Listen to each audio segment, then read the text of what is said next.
मो ना विनोद बिहारी महंत ओडिशा। चलित वर्ष खरीफ चाष 5 एकर को 10 पैकेट टाटा धनिया डीआर 8336 चाष करिचे। डीआर 8336 रेकर्ड सृष्टिकारी सबु स्थान रे सबु समय रे। ए धान भल एवं उन्नत धरणर चाष होइछि।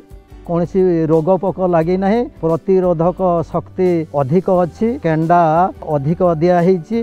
गोटे केंडारे 300 रु 350 पर्यंत ए धान अच्छी एवं कौन सी बात्या पवन हेले ए धान पड़ो ना। गोटे पैकेट रे 60 किलो एबव धान हेब। एकर रे एबव 30 क्विंटाल धान हो बोलिक आशा करा जाए। टाटा धनिया डीआर 8336 कले निश्चित भाव में अधिक अमल पाइबे। टाटा धनिया खूब भल।